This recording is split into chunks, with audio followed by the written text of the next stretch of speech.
the launch? We are hoping launch will take place on 14th and successful landing on the moon. That's our hope. Sir, for the robo capacity, how this it will work on?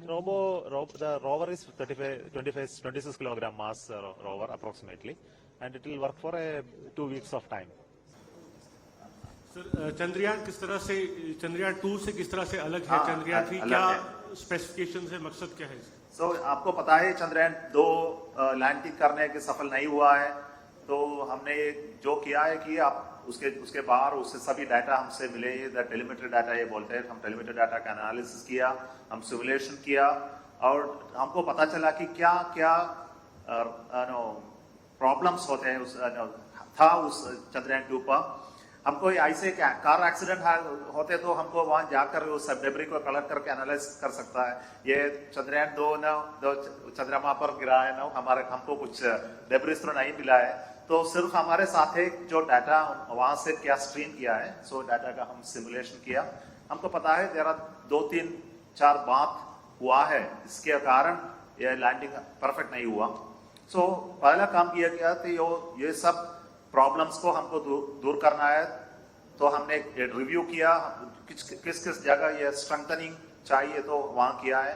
पहला ये कि हमारे landing लग है, हमारा landing लग चंद्रयान 2 को just 2 metre per second speed तक वहां design for 2 metre per second, if it exceeds may be some little more it will stay.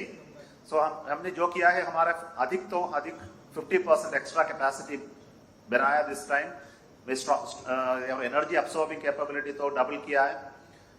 और दूसरा है चंद्रयान 3 पर हमारा प्रोपेलेंट क्वांटिटी तो अधिक किया है, हमारे टैंक का कैपेसिटी इंक्रीज किया, और तो हमारे लैंडिंग के बारे में कोई दिक्कत होते तो हमारे प्राइमरी लैंडिंग नहीं होते तो दूसरा लैंडिंग अल्टरनेट साइड में जाने की क्षमता होगी। सो अधिक प्रोपेलेंट है। तीसरा है ये हमारे सोलर सेल है जो पावर जनरेट करते हैं, सिर्फ और सनलाइट से बारे किस तरफ ये होते हैं ना, तो जो अब ये देखे तो चंद्रमा पे खड़े और सूरज की तरफ देखे तो सूरज उसी तरफ होगा। हमारे धरती से जैसे नहीं है, तो हमारे ऊपर सिर के ऊपर ये नहीं जाते, जो जाते हैं सिर्फ और सीमा पर ये दिखाई जाते हैं। सो हमारे सोलर पैनल सिर्फ एक ही डायरेक्शन को लैंडिंग होना है। सपोज लैंडिंग ऐसा नहीं होता तो उल्टा होता तो पावर जनरेशन नहीं होता। सो ये फेलर मोड है। सो हमने जो किया है हमारे चंद्रयान में के 4 फेसेस है ना, सो हमने ये सोलर पैनल अगला एक तो फेस में भी लगा this time. So even if it lands in a wrong direction, still it will have power generation capability. Then 14 है तो हमारा सेंसर्स है, इसमें एक इनर्शियल सेंसर्स है, कैमरास है, रडार अल्टीमीटर है, लेजर अल्टीमीटर है, ये सभी इंस्ट्रूमेंट्स हमने तो बनाया है और इसरो सेंटर्स में जुड़ा है।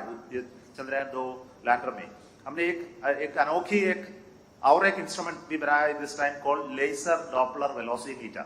इसमें 2-3 आइस है, उससे लेजर बीम निकलते हैं और लेजर बीम के सहारे से हम रिफ्लेक्ट चंद्रमा के ऊपर सरफेस पे रिफ्लेक्ट करके वापस आते हैं। इससे हम मेजर करते हैं कितना स्पीड जा रहा है। तो हमारे तीनों speed, forward speed, left speed, up and down speed, जो 3 स्पीड हमको मेजर करूंगा, तब हम चंद्रमा के ऊपर कुछ नीचे आने के समय ये इंस्ट्रूमेंट की उपयोग होगी। सो इसलिए हमको ये मेजर कर सकूंगा कि कितना स्पीड है, ये हमारे कंट्रोल फीडबैक में जाएंगे। और हमारे सॉफ्टवेयर को भी हमने स्ट्रेंथन किया है। हमने कई टेस्ट करे, हमारे कोल्ड सिमुलेशन टेस्ट है, हमने हेलीकॉप्टर में ये चंद्रमा लैंडर को लेकर हमने एक टेरेन पर ऊपर फ्लाई किया, हमने क्रेन में हैंगिंग करके लैंडिंग डेमोन्स्ट्रेशन किया, और हमने कई टेस्ट बेड बनाई हमारे स्पेस सैटेलाइट सेंटर में, ये सब टेस्ट करके और सॉफ्टवेयर को स्ट्रेस टेस्ट करके फेलियर सिमुलेशन किया। सो जो कुछ हमको सोच सका सब किया अगले 2 साल में इसके बाद। सो विद दैट कॉन्फिडेंस हम ये चंद्रयान 3 लॉन्चिंग का इनिशिएशन किया। तो with that we are going, so hoping everything will be all right this time.